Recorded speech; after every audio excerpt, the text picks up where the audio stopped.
Across Europe, people are protesting against COVID restrictions. Lockdowns, curfews, masks, the list goes on.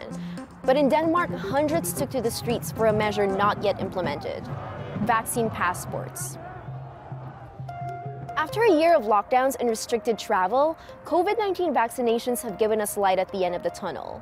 But mass vaccination won't happen overnight. That's where vaccine passports could help. They're called a passport, but really they're just a certificate of vaccination. It could allow people to travel. It could also incentivize people to get the jab, since vaccination is not mandatory anywhere. So why are people against it?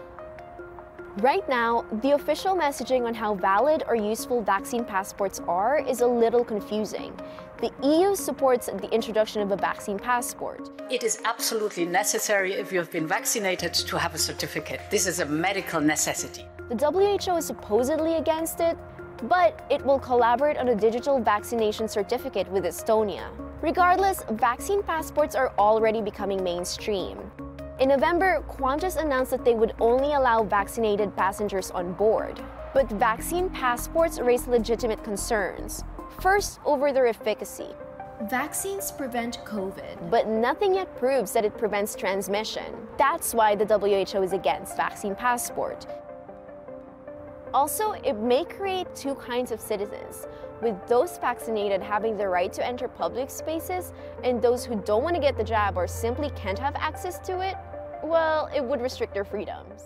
Either you decide that it must be compulsory to be vaccinated, or you decide that it shouldn't be compulsory, but then you can't do something in between where it's not compulsory, but it becomes compulsory in order to access to a number of services. I think it's hypocritical.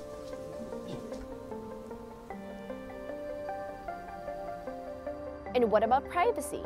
Some argue that vaccine passports may breach people's personal data. The fundamental challenge is really around health data, and how do you allow people to control and manage their data in a way that maintains their privacy. Whether or not there are ethical concerns, many countries in Europe are considering the introduction of a vaccine passport, but only a tiny proportion of Europeans have received the necessary jabs, and they got it on a priority basis for now.